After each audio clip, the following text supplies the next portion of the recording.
అందరికీ praise the lord. అందరు బాగున్నారా అమ్మ? ప్రార్థన చేస్తున్నారా? మేము కూడా మీ కొరకు ప్రతి దినము ప్రార్థన చేస్తున్నాము. మనము చాలాసార్లు మన యొక్క కష్టస్థితిలో, మనకు బాధ కలిగినప్పుడు, మనకు శ్రమ కలిగినప్పుడు మనము అనుకుంటూ ఉంటాము, మనలను ఆదరించే వాళ్ళు లేరు, మనలను ఓదార్చే వాళ్ళు లేరు, మన శ్రమలలో, మన కష్టాలలో మనలను పైకి తీసేవాళ్ళు ఎవరూ లేరని మనము బాధపడుతూ ఉంటాము. తల్లిదండ్రులు లేరు, అన్నదమ్ములు లేరు, స్నేహితులు లేరు, బంధువులు లేరు, సహాయం చేసేవాళ్ళు లేరు అని మనం ఎన్నోసార్లు కృంగిపోతూ ఉంటాము. కానీ మన దేవుడు తన ప్రేమ చేత, తన వాత్సల్యము చేత మన ప్రక్కనే ఉండి మనలను ఓదారుస్తూ ఉంటాడు, ధైర్యపరుస్తూ ఉంటాడు.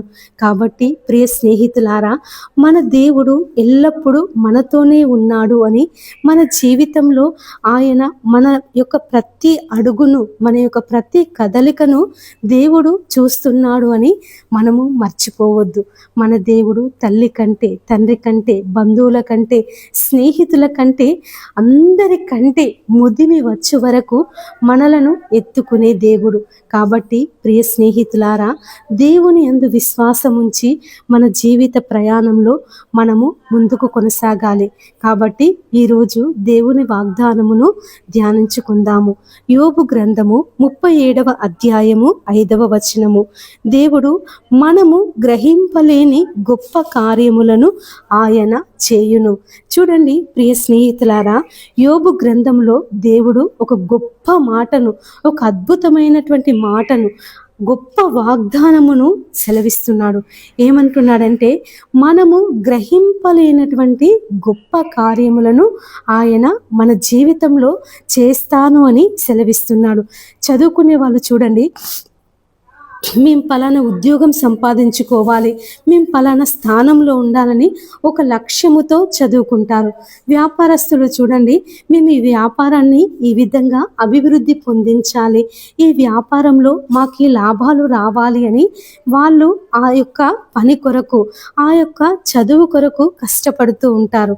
కానీ చివరికి వారు అనుకున్నది సాధించవచ్చు, సాధించకపోవచ్చు, వారు అనుకున్న లక్ష్యాన్ని వారు చేరవచ్చు, చేరలేకపోవచ్చు.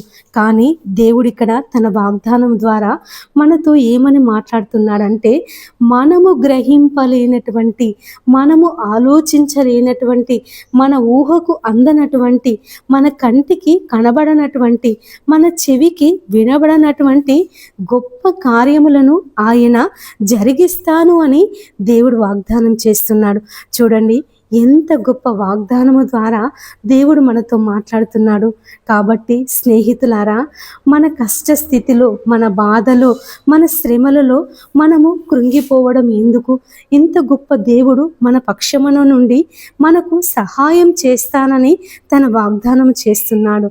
కాబట్టి ఈ వాగ్దానమును బట్టి మనం అందరము ధైర్యము పొందుకొని దేవుని సన్నిధిలో ప్రార్థన చేద్దాము, దేవునికి మొరపెడుదాము, అనుదినము దేవునితో సహవాసం చేద్దాము. అందరూ తలలు వంచినట్లయితే చిన్న ప్రార్థన చేసుకుందాము. పరిశుద్ధుడమైనటువంటి మా ప్రియ పరలోకపు తండ్రి, నీ పరిశుద్ధ నామానికి వందనములు, స్తోత్రములు చెల్లిస్తున్నాను ప్రభువా. ఇంత గొప్ప వాగ్దానం ద్వారా మా అందరితో మాట్లాడినందుకు నీకు వందనాలయ్యా. యేసయ్యా, మేము గ్రహింపలేనటువంటి గొప్ప కార్యములను మా జీవితంలో జరిగిస్తాను అని నువ్వు వాగ్దానం చేసినటువంటి దేవుడవు, నువ్వు మాట ఇచ్చి నెరవేర్చే దేవుడవు తండ్రి.